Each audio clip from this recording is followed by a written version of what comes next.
E aí pessoal, continuando aqui então a videoaula sobre TCP/IP. A placa aqui eu fiz um código que já está rodando. Eu vou mostrar para vocês passo a passo as três principais aplicações que eu fiz nele, que estão rodando simultaneamente, que é um cliente socket, um servidor socket e uma página HTTP simples, né? Para demonstrar e começar aí a trabalhar então com essa plaquinha, tá? Então agora primeiro eu vou demonstrar aqui como é essa placa está conectada no cabo de rede aqui. Esse LEDzinho indica que a pilha está piscando, que a pilha está rodando, né? Ela está conectada aqui no notebook e o código já está rodando ali. Então deixa eu abrir aqui a página web para vocês verem que o potenciômetro, quando eu girar aqui, ó, o valor ali, né, desse potenciômetro, tá? É esse valor aí. Quando eu pressiono esse botão aqui, ali inverte. Botão 1, botão 2. Então, como vocês podem ver aqui, essa página aqui fica fazendo request para o servidor, né? O servidor responde com o status desses botões. Observem ali quando eu pressionar. Assim, pessoal, não se preocupem com o que eu vou estar falando agora, que eu vou dar uma pincelada só, explicando como que funciona esse cliente socket e esse server socket aqui, né? Assim, rapidamente, só para que eu possa disponibilizar esse código para você já poder baixar ele e estudar, ver como que funciona. E a gente vai estar vendo isso daí detalhadamente, cada detalhe dessas máquinas de estado de controle aqui, né? E depois vamos se aprofundar mais, porque o pessoal tem pedido bastante sobre como que funciona o HTTP, né? Que é a nossa página web aqui, né?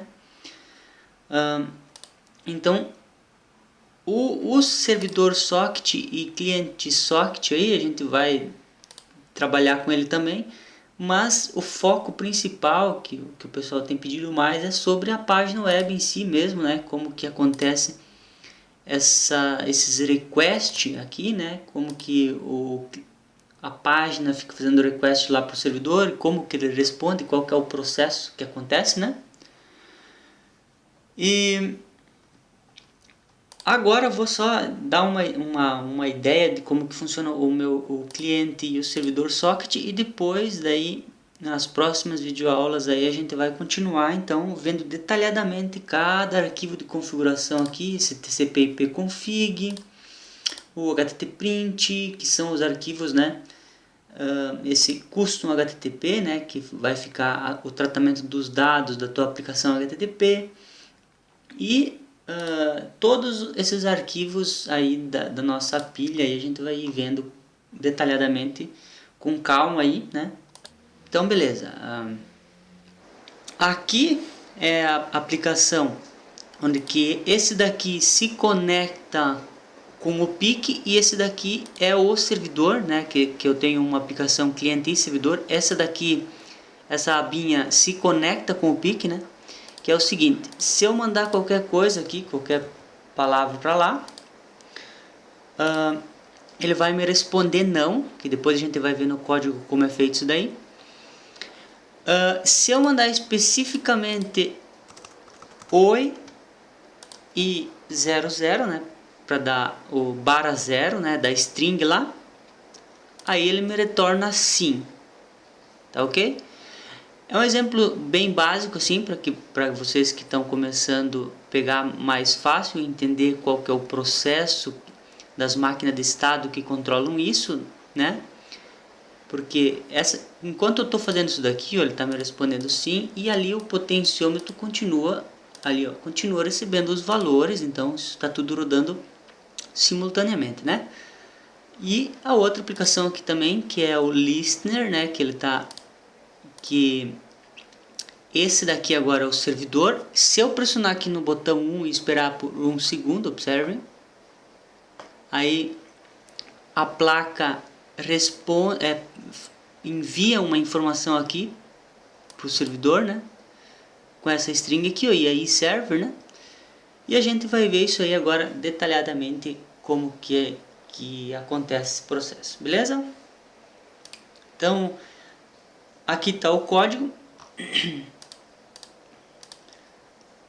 Primeiro, aqui dentro como eu falei na aula anterior, para quem não viu, veja as aulas anteriores aí. Eu tenho isso daqui que define aqui o piscar do LED ali, que vocês viram na placa, que faz piscar o LED para informar que a pilha está rodando beleza, que sempre passa por aqui, né? Tem esse Process I/O aqui, que ele faz o tratamento aqui do meu potenciômetro e joga nessa string aí, ó, valor, converte, né? Converte o valor de 10 bits do valor AD aí para essa string, né? Tem aqui as aplicações que eu também falei na aula anterior. E tem essas duas outras exemplos aqui que eu fiz, né? Que esses exemplos já vem junto também com a pilha microchip, só que eu alterei totalmente esses arquivos aqui para ficar bem mais limpo e para que vocês entendam melhor como que funciona, né? Então, esse daqui é o cliente e esse daqui é o servidor. Essas duas funções fazem o tratamento dos dados do cliente e do servidor. Aqui, primeiro, antes de a gente começar, vamos ver sobre essas aplicações, né? Que aqui estão todas as aplicações que estão disponíveis nessa pilha, né?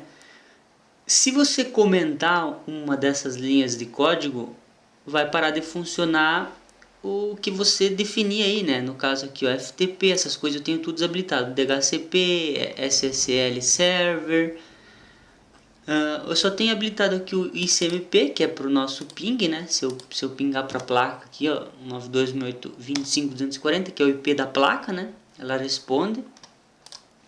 Então, esse daqui é o server ICMP para responder ping, e eu tenho aqui também a nossa aplicação HTTP, né, que é o HTTP 2, versão 2 da Microchip. Essas outras aplicações eu desabilitei. Eu tenho aqui então habilitado ainda o nosso exemplo de cliente socket e de server socket e o DNS, né, para responder por nome também. Isso daqui é a definição para usar o sistema de arquivos da Microchip, mas depois quando a gente vê melhor sobre a parte do HTTP, que agora eu vou estar explicando para vocês primeiro sobre o cliente socket, né? Esse arquivo tcp/ip-config, depois quando vocês receberem esse código, ele vai estar aqui disponível aqui, né? Esse aqui, tcp/ip-config.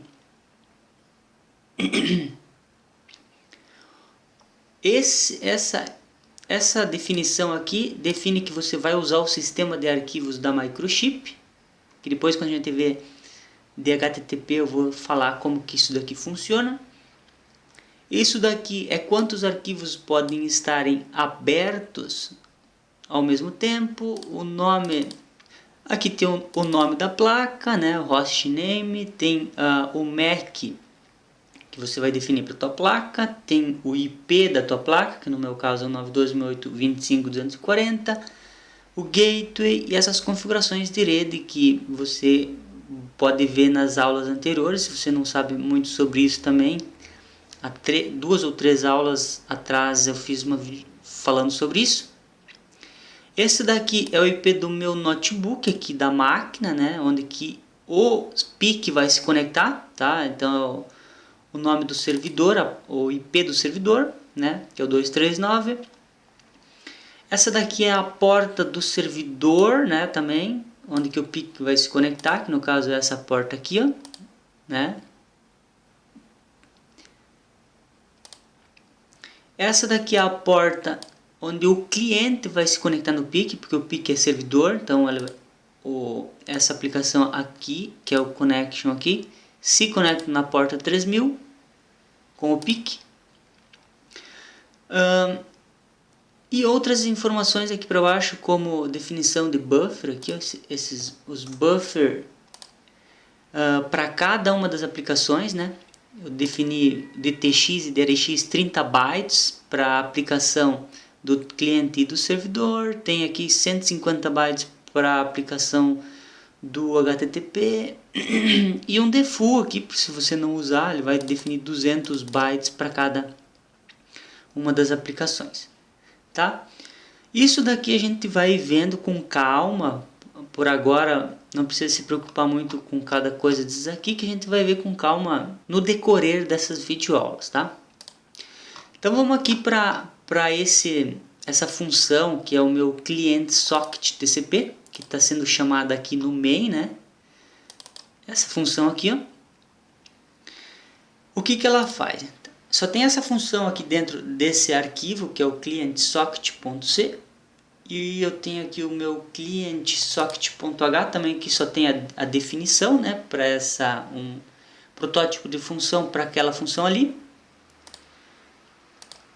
E vamos então aqui para o código dessa função. O que acontece aqui? Eu tenho uma definição aqui do timer, que como isso daqui trabalha com máquina de estado, eu preciso... Esse timer aqui é padrão também da pilha. Se você quiser criar um timer próprio, você pode criar aí, habilitar um timer, né? Isso aqui é uma variável que tem informações relacionadas ao socket, né? Aí eu tenho aqui uma enumeração para mim poder ficar rodando aqui dentro desse switch, que são as minhas máquinas de estado, né? Eu tenho uma máquina de estado que inicia, que starta aqui algumas coisas, starta o contador aqui, o meu timer, e manda para o aguarda botão, que é quando eu pressionar um botão, o PIC manda uma informação lá para o servidor, né? Que é essa mensagem aqui. E aí server, né? Então ele vem aqui para esse aguarda botão. Quando eu pressionar esse botão, o meu timer vai ficar entrando aqui, porque eu tenho que ficar segurando o botão, né? E como o programa não pode parar, eu não posso ficar segurando o programa aqui por um segundo, né? Eu tenho que sair e esperar então o estouro desse timer.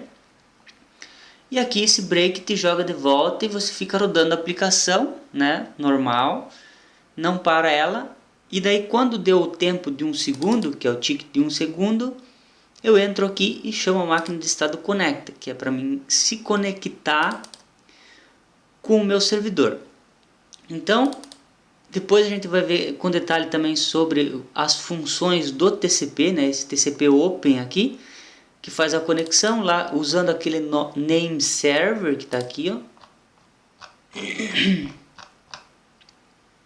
Esse name server aqui, que é o IP do meu servidor, né?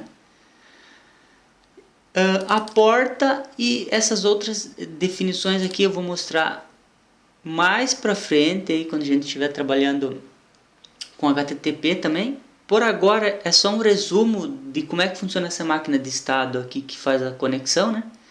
Aí ele verifica se acaso for inválido, que ele não conseguiu se conectar com o servidor, ele simplesmente dá break, né? E sai fora daqui e tenta conectar de novo, né? Se ele conseguiu conectar, então ele vai passar e vai entrar na máquina de estado, aguarda a conexão e vai zerar o timer de novo, né? Aqui na máquina aguarda conexão eu verifico se está conectado, né? Se acaso ele não tiver conectado, esse TCP is connected, tipo, se for diferente desse TCP is connected, que ele retorna true ou false, né? Então, se ele não tiver conectado, vai entrar aqui, vai esperar 5 segundos. Se ele não conseguiu passar disso daqui, que é chamar a máquina de estado envia dados, quer dizer que ele não conectou. Então depois de 5 segundos aqui, ó, ele vai se desconectar e chamar a máquina aguarda botão de novo, tá? Então aqui no envia dados, se ele conseguiu passar, ele vai vir para a máquina envia dados. Vou verificar de novo se está conectado e daí vou enviar essa string e aí server, tá? E daí um TCP flush. Se você não quiser usar esse TCP flush, não precisa, porque isso daqui é só para eu forçar o envio, né, para ele limpar o que tem no buffer de TX e mandar tudo para o servidor. Se você não fizer isso, ele vai fazer isso periodicamente a cada tempo definido lá no TCP, né? E ele vai enviar esses dados sem você usar esse TCP flush. Mas esse aqui eu forço ele a enviar agora, exatamente quando eu carreguei esse IAI server, que é o envio para o servidor. Quando ele enviou, eu simplesmente desconecto e chamo a máquina, aguarda botão de novo aqui em cima, tá? Então, um código bem simples, bem fácil para você entender. Agora a gente vai ver aqui esse arquivo do server socket, que também tem que trabalhar com máquina de estado, né? Nosso server socket. Eu tenho duas máquinas só. Uma máquina que é o home, que cria a conexão, né? Ele dá um TCP open aqui para abrir uma porta e ficar listando, ficar ouvindo, né? Ficar aguardando alguma conexão. Se ele não conseguir, ele vai dar um return, vai tentar depois se conectar de novo. Se ele conseguiu abrir uma porta, ele é o servidor, então ele abriu uma porta, ele vai para essa máquina de estado e fica lá. Nessa máquina, que é ficar ouvindo se tem alguma informação no buffer, né? Então, toda vez que eu entro aqui, se não tiver ninguém conectado, eu simplesmente retorno, né? Então, quando alguém conectou, por exemplo, quando eu fizer uma conexão aqui, ó, agora eu desconectei, então ele vai passar ele sempre vai chegar agora nesse caso que eu desconectei, ele vai chegar nesse if aqui e vai retornar, porque não tem ninguém conectado. Então, no momento que eu me conectar com o servidor, mas eu não mandei nada para o servidor, né? Então eu faço uma verificação aqui, TCP is get ready, né? Ready, para ver se tem alguma coisa, se tem algum byte disponível no meu buffer LX, que tipo esse carinha mandou para lá. No caso desse oi, né? Eu mando e ele me retornou sim, porque eu mandei certo, né? Que é isso daqui, ó. Oi, no caso uma string acaba com /0, então ele verificou desse jeito e ele retorna para mim sim, /n, para dar quebra de linha lá, né? E aqui eu verifico, né? Se tiver mais que um byte no buffer, eu faço a leitura e verifico. Se for oi, eu mando isso, se não, eu mando não, né? Que é quando eu escrever qualquer coisa aqui. Quando eu escrever qualquer coisa assim, ele vai mandar não. Beleza?